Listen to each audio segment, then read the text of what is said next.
ભરોસો ફક્ત 3 ઉપર જ કરવો: જાત, જનેતા અને જગદંબા.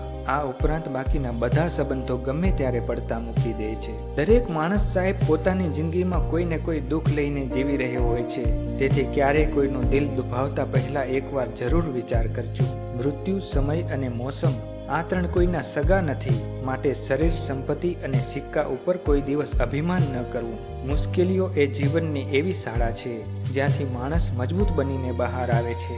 જીવનમાં સૌથી મોટી સંપત્તિ મનની શાંતિ છે. જીવનમાં 4 સિદ્ધાંતો વ્યક્તિને સુખી કરે છે. પહેલું અનુકૂળ થવું, બીજું મનગમતું મૂકવું, ત્રીજું ઘસાવું અને ચોથું સહન કરવું. ખુશી કોઈ વસ્તુમાં નહીં પરંતુ પોતાના વિચારોમાં હોય છે. જ્યાં કદર ના થાય ત્યાં જવું નહીં.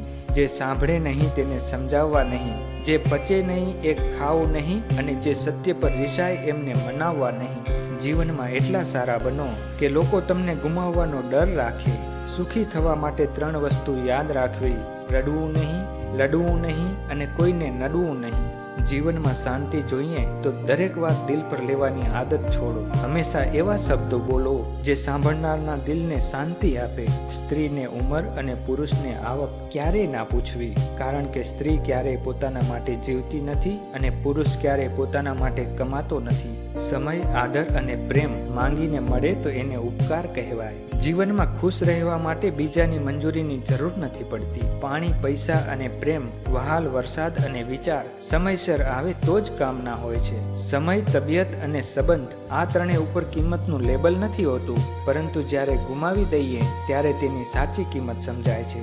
માણસ જીવનમાં કેટલો પણ મોટો બની જાય સાહેબ, જો તેના અંદર સંસ્કાર અને વિનમ્રતા નથી તો તેની સફળતા લાંબા સમય સુધી ટકી શકતી નથી. માણસને જીવનમાં સૌથી મોટી શીખ તેના પોતાના અનુભવોમાંથી મળે છે, કારણ કે પુસ્તકો જ્ઞાન આપે છે પરંતુ સંજોગો સમજણ આપે છે. જીવનમાં જ્યારે બધું ખોટું થઈ રહ્યું હોય એવું લાગે ત્યારે પણ આશા છોડવી નહીં, કારણ કે ઘણી વખત અંધકાર પછી જ સૌથી સુંદર સવાર આવે છે.